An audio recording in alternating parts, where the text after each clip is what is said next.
All right, y'all, welcome back to the show. It's Anti-War Radio on LRN.FM, Liberty Radio Network. And our next guest on the show is Daniel Ellsberg. If it wasn't for him, we'd probably still be fighting in Vietnam instead of trading with him and sending Hillary Clinton over there, which is the worst kind of carpet bombing we're doing this week. Welcome to the show, Dan. How are you doing? Good. How are you, Scott? I'm doing great. No, seriously, though, guys, if it wasn't for Richard Nixon's quite criminal persecution of this man, he would not probably have had to resign from office, and that war would have lasted much longer. I would have lasted longer. It wouldn't last this long. There aren't any formal colonies in the world anymore, although I think our intent in going into Iraq and occupying was to come pretty close to making that a colony. Yeah.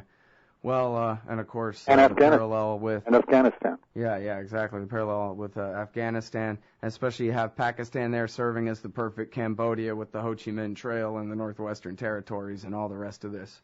That's right. Julian Assange in London the other day made a comment that I thought was very good. He said that what we call nation building should rather be called colony building. Yeah, or attempted colony building, anyway. Yeah. Well, actually, tell us a bit about that, because I know that you were a Marine officer in Vietnam as early as 1961 over there, right? Is that what we were doing, is just building a colony? No, first of all, I was a Marine officer in the 50s. In 61, I made a tour there, I made a brief visit, actually, which taught me quite a bit, for the Pentagon. I was an employee of RAND, a consultant to the Pentagon. I see, already at the I was in Vietnam as a civilian, but I used my Marine training from the 50s to be able to walk with troops. Right. And then, so now to the point, though, that's all it was? Colony building? Empire? Yes, I think that's a pretty good description. You were saying attempted colony building. Well, yeah. Although nation building is the attempted, I think, is implicit there. We weren't very successful at either in Vietnam. Actually, Vietnam was a nation. We were trying to convert part of it, South Vietnam, into a colony. All right. Well, now there's a lot of different directions we can go talking with you, obviously, but I want to pick up on your mention of Julian Assange there. There are some people who are smart enough to not have a television or something, and maybe they don't know about Julian Assange, but he's the public face of WikiLeaks, the website where people can liberate documents from their governments and from powerful private interests and upload them to this site, and then these people will post it, they categorize it. It's not just the war logs that get all the attention. There's tons of stuff about every kind of thing in the world on there. Sure seems like the future of journalism to me, and I know a lot of us, Dan, and you've really been championing their cause. I'm looking at an article that you have here. Journalism. I think they are probably the future of unauthorized disclosures, which are certainly essential, both not just to journalism, but essential to maintaining a republic, I would say. In other words, the supplement to authorized disclosures or propaganda. I think that's going to get increasingly risky for sources and for journalists as Obama and probably his successors use the Espionage Act, in a word, which Obama has now used 3 times, which is as much as all previous presidents put together, use it against leaks. And if those are successful, for example, the case against Thomas Drake, the NSA whistleblower who revealed great boondoggling in NSA to the tune of $1.5 billion and is now on trial for it, for releasing that information, having tried to get action within the system, going through the whole system on that. I think that if people are going to do that in the future, they will probably do that through WikiLeaks or some organization like it, which provides a better chance of anonymity because the prospect of prosecution is going to get larger, and the prospect of pulling journalists whose byline is on the story into a grand jury and demanding that they reveal the source if they know it. Now, in this case of Bradley Manning, who's on trial for this, he's facing a court-martial. The odds are stacked very heavily against him. It's harder to say how the Drake case will come out. But even if they lose those cases, I think that a Republican Congress, if we were to lose, if we Democrats or self-hating Democrats, in which I count myself, were to lose both houses, then there will be an Official Secrets Act passed, I think, by Congress, like the British Official Secrets Act. And there will be a lot more. Yeah, but then Clarence Thomas and Antonin Scalia and them will protect us from that, right? I think not. I wouldn't. I think the Pentagon Papers case would not have been in good hands in this Supreme Court. And that's why I think, by the way, the nature of the Supreme Court having changed so much, and the intermediate courts as well, that this administration is going ahead to prosecute leaks with an act, the Espionage Act, which was never intended by Congress to cover disclosures to the American public. But they figure they can get away with it with these courts. Mm-hmm. Well, and of course, part of this is because they have so many secrets to keep, because they kill so many people all the time, Dan. Well, that isn't exactly new. What's particularly new is that the president is saying it quite openly, saying that he's condemned an American citizen, Olaki, to death, who he's now accusing. I notice on what Glenn Greenwald describes as pretty close to zero evidence, they're accusing Olaki as behind these bombs from Yemen, which is awfully convenient since they've condemned him to death. You know, sentence first and then trial never, but charges after the sentencing, actually. Right, so here's an act that they would love to pin on Olaki, and who knows, maybe it's true, but when the president, when the administration says, oh, we have evidence, but none of it revealed, or we suspect, that gets printed as though it were the fact. Right. Well, you know, I'm sorry for interrupting. No. But yeah, there was something in the Washington Post where one time the senior anonymous administration official said, well, you know, we believe that he may have suspected ties to terrorism or something. Yeah. Wow, really? You're going to... And that was... But they didn't... It was like he didn't understand the irony of what he was saying, like how transparent it was, you know? Yeah. You know, why bother with an adversarial process of evidence and testimony and cross-examination when you can just, you can just go with executive branch suspicions? That's what due process is supposed to get around, is supposed to do away with, convicting somebody and putting him into indefinite detention now on the basis of the fact that somebody in the executive branch doesn't like the way he looks, or actually has a suspicion that he might have done something wrong. Mm. Well, you know, back to that Official Secrets Act like they have in the UK, I mean, the tradition has always been that Richard Nixon would have loved to have one of those, but he couldn't because of the First Amendment. You were not protected for liberating the documents. You'd signed a I won't liberate any documents agreement. But when you gave them to the reporters, when you gave them to Mike Gravel, etc., there are no charges in the world, in America, in the United States of America, that could have been leveled against them. Correct? Well, no, not correct, Scott. I'll tell you why. No charges had ever been leveled in a court against someone who did what I did, a government official who released without authorization and in violation of the promise that I'd signed, the contracts I had signed, the conditions of employment. I definitely broke those promises. But those were not, that was not by itself a crime. When you make an agreement with a corporation, that you won't reveal its secrets, right, so that right. You won't disclose various things. In most cases, with some exceptions in the way of trade secret, as far as I know, any cases, you can't be put in prison for doing that. You can be sued possibly. But anyway, in my case, then go back to your point. In my case, I was the first person ever prosecuted on those Espionage Act charges. But if you read the charges as applying to my case, which had never been done before, because it was always believed by legal experts that if you did so, if you tried to apply those clauses to leaks, to unauthorized disclosures, the act would be unconstitutional. It would be an unconstitutional abridgment of freedom of speech and of the press. Okay, if you read those words so literally and forgot the constitutional issue, they applied just as well not only to journalists, but to members of the public who were reading this, who were unauthorized to get the information. Wow. They received it or withheld it, didn't return it. Hold it right there, Dan. We'll pick that right up on the other side of this break. So they could have been prosecuted. Not Gravel, however, as a member of the Senate. All right, y'all. Welcome back to the show. It's Anti-War Radio. I'm Scott Horton. Dan Ellsberg is on the line. Liberator of the Pentagon Papers. The website is ellsberg.net. The movie is The Most Dangerous Man in America. You can find him all over Democracy Now! Recently and in The Guardian. He's out there promoting WikiLeaks. I guess where there's a Jonah Goldberg on the dark side, there has to be a Dan Ellsberg fighting for us, and thank goodness for that.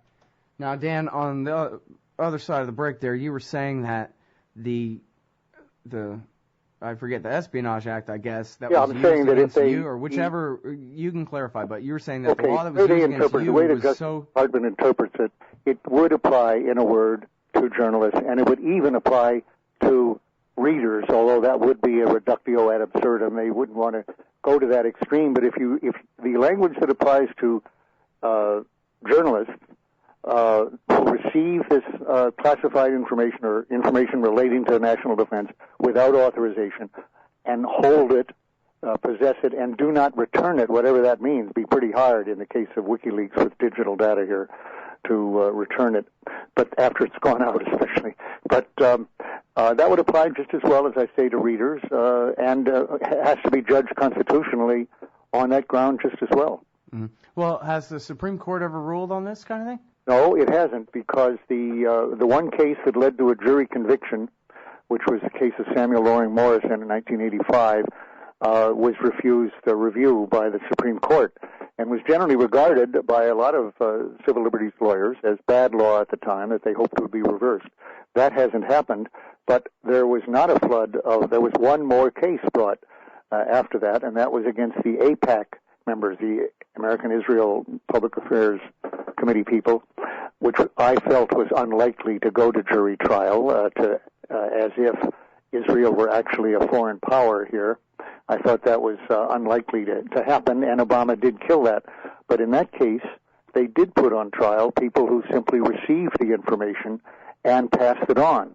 That would be in the position not only of Assange, but of, as I say, journal, New York Times, and was generally said, even to this day, almost universally, that was the first time there had been such a prosecution of someone who didn't have a current clearance, wasn't an official. That was not true. In my case, Tony Russo was in exactly that position. He didn't have a clearance anymore. He'd been at RAND. He was not an official. In fact, he'd never been a government official, and yet he was charged with the same charges as AIPAC. If he had been found guilty, we'd have an official Secrets Act right now that would apply to the press, would apply to you, Scott, and to your listeners. If they don't return the information they're receiving over the radio right now. Well, again, I'm sorry because I was so hyperbolic about it, but there's some kind of meaning behind what I said about it. It's worse than what you said. All these secrets are because they're killing people all the time. The reason there's Afghan war logs and an Iraq war logs that need to be suppressed, we need to, even all of us, have these laws hanging over our head for even knowing about them, whatever, is because we've had wars in Iraq and Afghanistan we shouldn't have even had in the first place. And now they're saying, Jonah Goldberg and these people, and worse, and I think some Republican politicians are saying that Julian Assange ought to just be declared an enemy combatant, an outlaw, and outside the law, and we'll just use the military or the CIA or whoever to just strangle him with piano wire, and that'll fix this. That's right. There was it Goldberg who said he should? Why hasn't he been garroted yet? That would be with piano wire, I guess. Yeah, there you go. Already, I didn't know that's what that meant. They've suggested bothering to define him as an enemy combatant or a terrorist, just as a bad guy. They haven't defined it one way or another, although, who was it? There is a bill, I have to remember the guy's name, in Congress right now, who is proposing that a bill that would name WikiLeaks by name, apparently, as a transnational threat of some kind, which is very close to saying that it's a supporter of terrorist causes or something, which would mean that anyone who gives them money or who supports them publicly, as I certainly do, would be subject to the same measures as enemy combatants. And that seems to apply now not only to indefinite detention without charges or even after acquittal, but to possible execution. That sounds very melodramatic, but I think that I think it's unlikely that they will choose to send special forces to assassinate Julian Assange, public as he is. But it's not zero. The chance of that is not zero. It should be, and it isn't.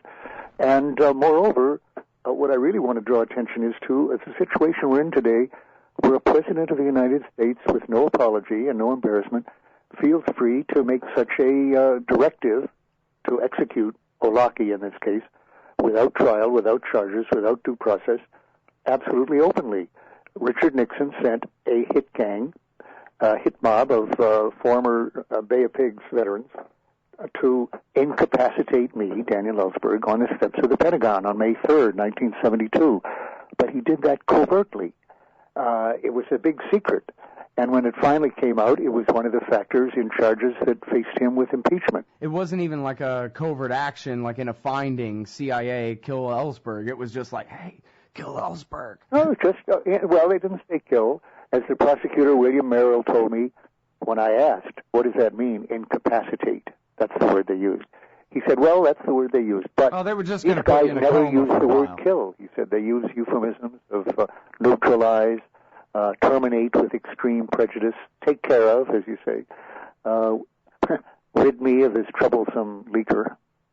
Well, yeah, and it's a very important point that, even George Bush never claimed that authority. I guess he never had a chance to go that far or something. He probably would have, but... well, he did. No, I think, but, Cy Hirsch has said publicly that, I imagine he's working on this, I don't know, that, but he has said in public meetings that Cheney was directing assassination squads, and not just in Iraq, but worldwide, globally, that were actually operating and in some cases killing the wrong people. Or right. Well, and the theory is that the whole world's a battlefield, including the Northern Command here in America. That would apply. When the world's a battlefield, it certainly applies to this country. So not only could they prosecute us for looking at WikiLeaks.org, Dan, but they could just use the military against us the same way that they're saying kill al-Awlaki or Julian Assange. There's no law at all anymore.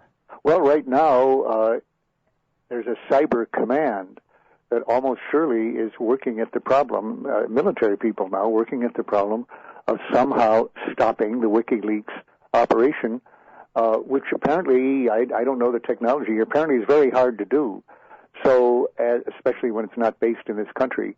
But as one expert cited in one of these news articles, I have it here in front of me somewhere, said, the way to do this, you really can't stop WikiLeaks from putting this stuff out. The way to do it is to go after Assange personally in his reputation, make him look, in the words of John Burns of the Times, sketchy, or people have used other words, unbalanced, if not crazy, imperious, arrogant, various incredible, not to be believed.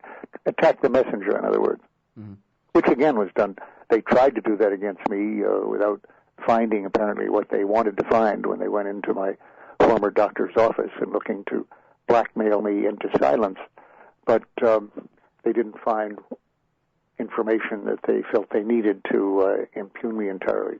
Well, now, Dan, part of this, too, is that, back to, leaking specifically and WikiLeaks and this particular story that has all these calls for all these extrajudicial powers to be deployed. It's the same premise, really, that we have left over from, I guess, our previous guest would have said after Vietnam when the Deer Hunter came out about how, everything would have been fine if only, they just bombed them enough or they hadn't had one arm tied behind their back, and it was it was people like you and Walter Cronkite and the darn liberals in the press and the Congress who gave up and snatched victory from the jaws of defeat from the jaws of victory, I mean to say. And so this is really kind of the premise underlying this, right, is that we have these wars in Afghanistan and Iraq. They're both complete disasters, and we have to have somebody to blame it on. So we'll blame it on the people telling the American people the truth about what disasters they are, and we'll claim that that information is what's causing it to be a disaster. It's Assange's fault that we lost Iraq to the Iranians, I guess. Dan? Well, I'm struck that, as you say, there's a good deal of revisionism about Vietnam recently. I understand in the Pentagon, books that claim, I think it's by Louis Sorley, 2 books that really claim that we did win in Vietnam, but the victory by under General Abrams, but the victory was snatched away by Congress who took the money away, and the liberal press and all that, which is a total myth. But what is even more striking is the way that Iraq is being seen now. It's being trumpeted by the Republicans, apparently, as a success, worthwhile, legitimate, even though there were no WMDs, even though there were no threat to the United States, even though it was a very clear-cut crime against the peace, unauthorized by the UN or in self-defense, a war of aggression. But despite all that, worthwhile. Look, we've achieved a democracy, we've achieved a stable government, and we're going to get out, as a matter of fact. But that's the way it's being seen, actually, as a success. And I don't think the Democrats are daring to question that.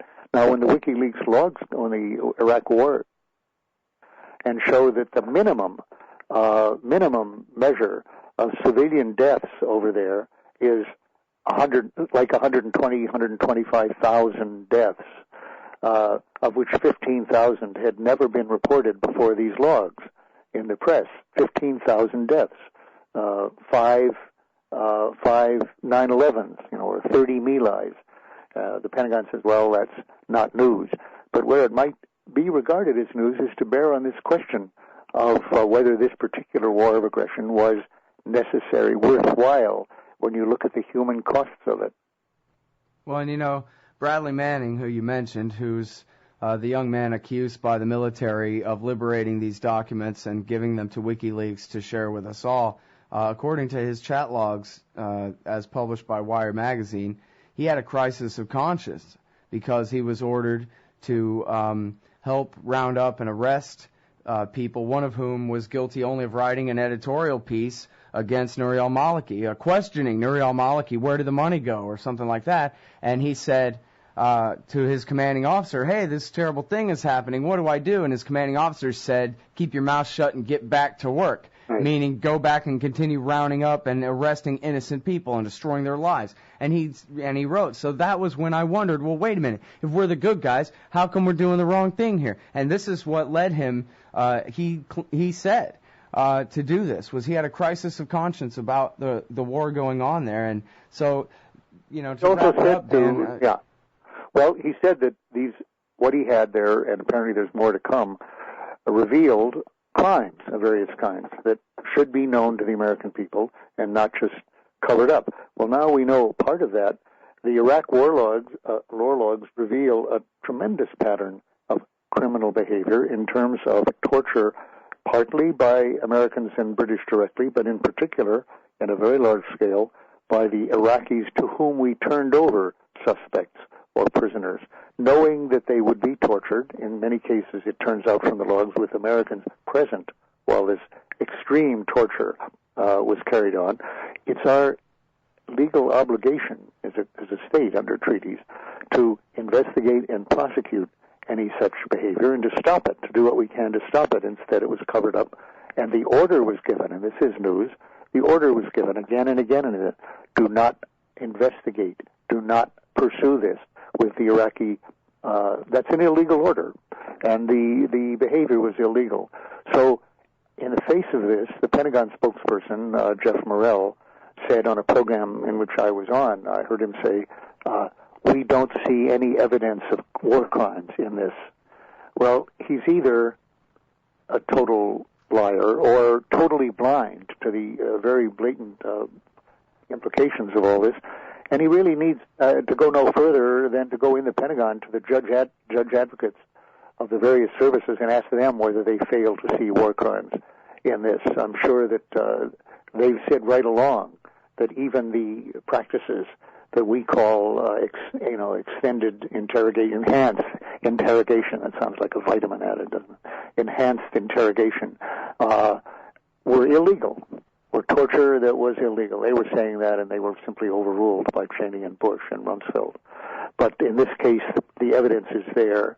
We knew it was torture. Well, in short parentheses here, Dan, if I can just butt in for just a second, I wanted to point out that I saw a thing on Firedog Lake where they went and traced and said that apparently the Wolf Brigade was created immediately after this order to ignore torture went out. Really? I didn't see that. But it was created by the U.S., essentially. Yes, it's a break-off group, basically, of the Wada Brigade of the Supreme Islamic Council that had lived in Iran, that were the Iraqi traitors during the Iran-Iraq War, and lived in Iran for 25 years and were brought into Iraq on the heels of the American invasion. And, apparently there's some indication, I think I can fairly say, that maybe Rumsfeld even created this squad particularly as part of that El Salvador option to be the Shiite death squad. As they said then, these guys are from here, they know the lay of the land and who's who, and we'll use them to decapitate the leaders of this budding insurgency, and that'll put a stop to it. Yeah, well, this sort of, puts in a very new light, or not too surprising, I suppose, that when President Obama and, like President Bush, makes statements, we do not torture, or Obama, I've ended torture, a lot of these incidents are in Obama's first year, so they do apply to him. He's continued the process, in other words, increasingly openly, and yet not entirely openly, because the fact is that the WikiLeaks exposures do have a lot of previously unreported news in them. Right. Okay, now, speak directly to any government employees who might happen to be listening to this, from the dawn catcher on up to the Senate and the cabinet. Who ought to liberate documents and put them online, and which ones? Well, I would, which documents you mean? This is one kind of thing that was not in the Pentagon Papers. This is clear-cut evidence of war crimes. There was hardly any of that in the Pentagon Papers, so those did not actually challenge the executive branch to investigate and prosecute right away. There was no news in the Pentagon Papers for the upper levels because they'd written those documents. They were internal documents. Well, these are internal too, so there's no news to the mid-level, the low-level in the Pentagon. It's not clear whether the high-level people fully knew this. They could have, they should have known all this, but they might not. It might not have gotten up to them, in which case it's time for them to investigate and to change these practices, as Obama had promised to do. But if that doesn't happen, certainly Bradley Manning or whoever was the source, he's the accused source, not been proven, but whoever gave this information to the press did the right thing, I would say, and there should be, and others should take that example. They won't rush to want to be court-martialed, but actually it was not WikiLeaks that failed Manning's or whoever. As I say, we're only mentioning him because he's accused and because of these reported chat logs that we saw. But whoever did it, Manning definitely is not on trial because WikiLeaks failed to give him anonymity. It would seem, because of evidence that he gave himself to someone, whether it stands up in court or not. So others, I would say, when they know crimes are being committed or that a wrongful war is in the making or a hopeless escalation, a reckless policy, we're talking about phenomena that occur an awful lot, very frequently, and you know that it's being covered up, which again is almost the universal practice here, and no action is being taken otherwise to avert this, then it's up to you. And you either go along with this and are complicit with it, as most people will do, or you'll take seriously the oath that you actually took if you're an officer or a congressperson or any official, any civilian official of the government. And that is to solely to support and defend the Constitution, which has been flaunted in the case of both of these wars as it was in Vietnam. And you should stop violating that oath by keeping your mouth shut when you know that laws are not being obeyed and the executive is manipulating the country into war. And you should consider paying whatever cost.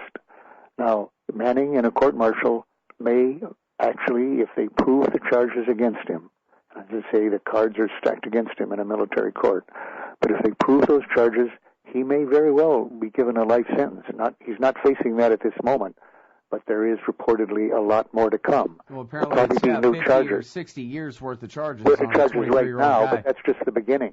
They've only alleged a few, they've only tied him so far to a few of these leaks. Now, I don't know whether they could tie him to any others that are to come, or any of these others, and I don't know whether they... I mean, that already amounts to a life sentence anyway. If it should happen, the charges will be increased, and he'll face, and 50 years, again, is, he's a very young man. It's not quite a life sentence.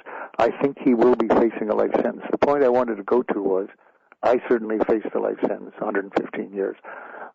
To me, it goes without question that to risk that or even to suffer that is, of course, worth it use of your life, a worthwhile use of your life.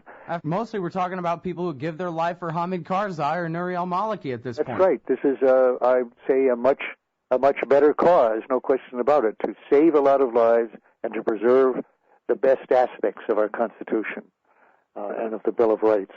I don't know why more people don't see that, but I do hope that they will come to do that. That you say, what's my message? My message would be, understand that just as if you're military, you see people all around you and you yourself who risk their lives to for various reasons in combat and do it virtually routinely in a combat situation. The time often to challenge is often there in civilian life to take a comparable risk of your own career and your own freedom, and that can be very well worth doing. All right, everybody, that is Daniel Ellsberg, the heroic liberator of the Pentagon Papers. The website is ellsberg.net, and, of course, the book is Secrets, a Memoir of Vietnam, and the Pentagon Papers, the movie, is The Most Dangerous Man in America, and you can read him all over the place right now and see him all over the place preaching WikiLeaks and freedom of speech and the importance of whistleblowing inside the American empire. Thank you very much for your time on the show today, Dan. Thanks a lot, Scott. Good. Bye.